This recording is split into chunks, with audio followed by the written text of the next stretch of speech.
Magandang gabi po, Pilipinas. Magandang gabi po sa inyong lahat. Ako po si Rendon Labrador at kasama ko po ang Team Malakas, si Marky Tan, si Rosmar, at ang aming group, Tito June, Master TV, Nathan, Simon Tenten, Haring Bangis at Anjo, para po magbigay sa inyong lahat ng isang public apology sa nangyari sa Coron issue. So ayun po, dito po kami lahat para po humingi ng dispensa sa nangyari. Alam po namin, mali po yung ginawa namin. Sumobra po kami sa action sa nagawa namin. And humingi po kami ng dispensa gawa ng nagpadang kami sa emosyon. Tao lang din po kami, nagkakamali po kami. And ina-admit naman po namin yung pagkakamali namin. Ayun po, pasensya na po kay Ma'am Jo sa munisipyo at lalong-lalo na po kay Mayor at syempre po sa bayan po ng Coron, Palawan. Sorry po talaga na parang pinost ko na never again Coron, hindi ko po sinasadya na i-generalize po kayo.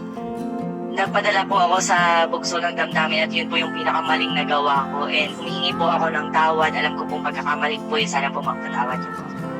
Gusto ko lang pong linawin na pumunta po kami doon sa munisipyo bilang hindi isang celebrity, hindi bilang isang influencer, at hindi bilang, lalo na, hindi bilang Rendon Labrador, Rosmar, or Marky Tan na nagreklamo. Pumunta po kami doon dahil bilang isang Pilipino, simpleng tao na nasaktan sa nangyari dahil sa isang comment ng isang public servant.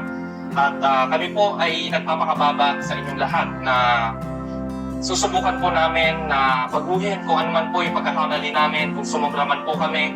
At tingin po namin na ito po ay magiging lesson sa amin as a team.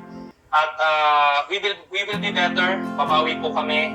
At hindi po ito magiging hadlang sa advocacy namin na makatulong at makapagbigay ng inspirasyon sa lahat po ng taong nangangailangan. Ang Team Malakas po ay magpapatuloy at hindi po kami titigil sa pagbibigay ng kasiyahan, charity sa tao. Sa mga taong saktan po, sana po patawad niyo na po kami. At po naman po dun sa sinasabi po na gusto raw po kami i-persona non grata sa Coron, Palawan. Ayun po, Mayor, kung tingin niyo po na yun po yung magiging patas na desisyon para sa nangyari at kung yun po yung parusa sa nagawa po namin, ayun, humihingi po talaga kami ng tawad. Pero kung tingin niyo po yun po talaga, maluwag po namin tatanggapin. Maluwag po namin tatanggapin yung parusa niyo po na yun.